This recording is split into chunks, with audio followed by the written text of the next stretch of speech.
The Holy Gospel according to John. Glory to you, O Lord. When he had gone out, Jesus said, "Now the Son of Man has been glorified, and God has been glorified in him. If God has been glorified in him, God will also glorify him in himself, and will glorify him at once. Little children, I am with you only a little longer. You will look for me, and as I said to the Jews, so now I say to you, where I am going, you cannot come. I give you a new commandment, that you love one another. Just as I have loved you, you also should love one another. By this everyone will know that you are my disciples, if you have love for one another." The Gospel of the Lord. Praise to you, O Christ.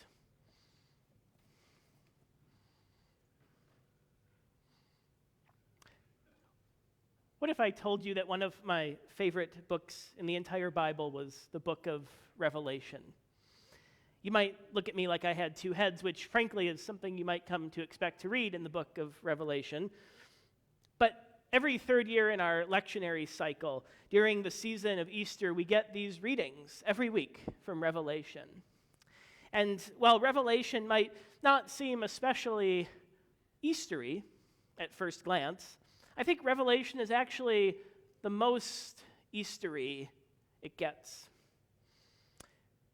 In fact, alongside the resurrection accounts in Matthew, Mark, Luke, and John, Revelation is itself gospel. A story of Christ's victory over the power of death and the forces of evil. It doesn't get much more Eastery than that.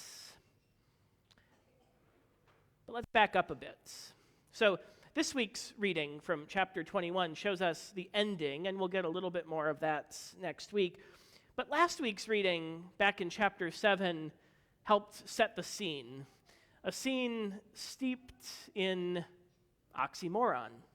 Now, we use these oxymorons all the time in our everyday speech, often without even thinking about what we're actually saying, right? So, old news, same difference, original copy, historical fiction, all unique phrases with their own unique meanings, but made up of two seemingly contradictory words or phrases or ideas.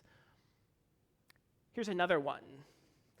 Our Lamb has conquered. It's not exactly the picture of a mighty conquering animal, this lamb, and yet there in the oxymoron is great hope and good news.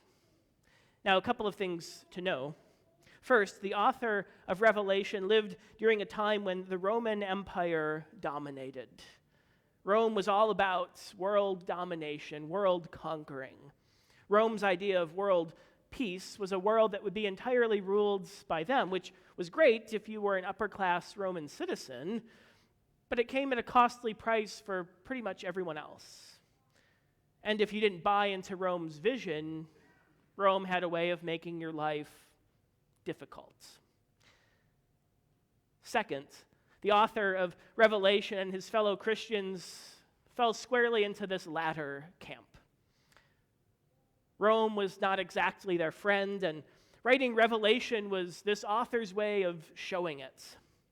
In a world where those who opposed Rome's vision drew the short straw, Revelation presents another way. The current system of Roman domination and conquering was not the way it had to be, and indeed, John of Patmos says there is another way, the way of the Lamb. We first meet this Lamb early in Revelation. We met him last week. The scene is classic apocalypse literature, not in the sense of like world-ending destruction as Hollywood has made us hear that word, but in a sense of revealing, which is what apocalypse actually means, an unveiling, showing something that was previously hidden. And so in that early scene, there's a scroll that must be opened, but there's no one who is found worthy enough to open it, except the lion from the tribe of Judah who has conquered. Surely this mighty conquering lion is worthy. And this would have been an expected, predictable move in apocalyptic literature like Revelation, where the figure of a fierce and mighty animal stood at key plot advancing moments in the story. But what emerges instead? A lamb, and one that looks as though it's been slaughtered. A far cry from the conquering lion. It's a surprising plot twist that begs for our attention.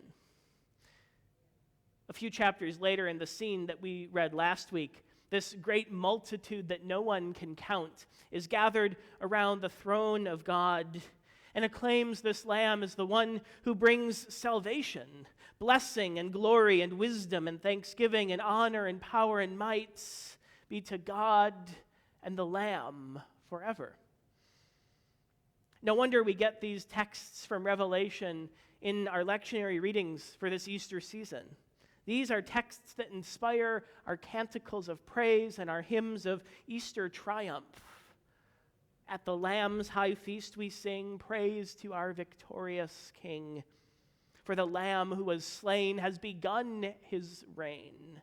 This is the feast of victory for our God. Indeed, Revelation helps us to sing our way into God's new Easter vision for the world, proclaiming Christ's resurrection and victory over the power of death and the forces of evil. This Lamb that we sing of is an unexpected character in Revelation, and the victory of the Lamb is an unexpected plot twist. You'd expect Roman military conquest to be met with reactionary military might and revolution. But that's not the way of the Lamb. That's not the way our Lamb conquers. Instead, we get the image of the slain but living Lamb, who shows us that God's self-giving love is stronger than anything the empire can muster. Lamb power, as one theologian calls it.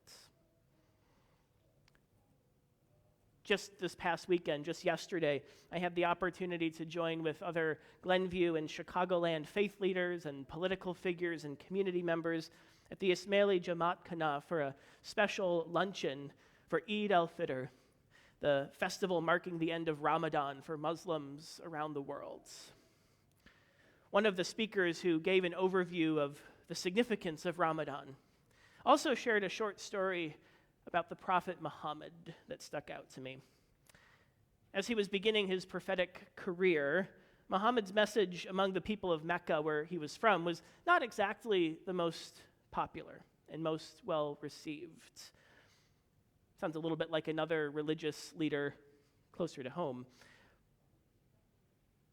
The story goes that an elderly woman living in Mecca who was so disgusted by Muhammad's message that she would wait until he passed by her house just to throw garbage on him from her window. This happened so often that Muhammad had simply just come to expect it, until one day when he passed by and no garbage fell on him. Now, while many of us, myself included, would take that as the small victory that it was and just go about our day garbage-free, Muhammad became concerned. He knocked on the door of this woman's house, and when she answered, he found her in bed so ill that she couldn't get up. Instead of seeking revenge or shaming her for her cruelty toward him, Muhammad started taking care of the woman. And so stunned at Muhammad's unwarranted kindness toward her, the woman became emotional and profusely apologizing for her past mistreatment of him, and vowing never to do it again. Lamb power. An oxymoron if ever there was one. But it is an oxymoron steeped in hope and good news. An oxymoron that is nothing less than resurrection gospel. It doesn't make any sense to us.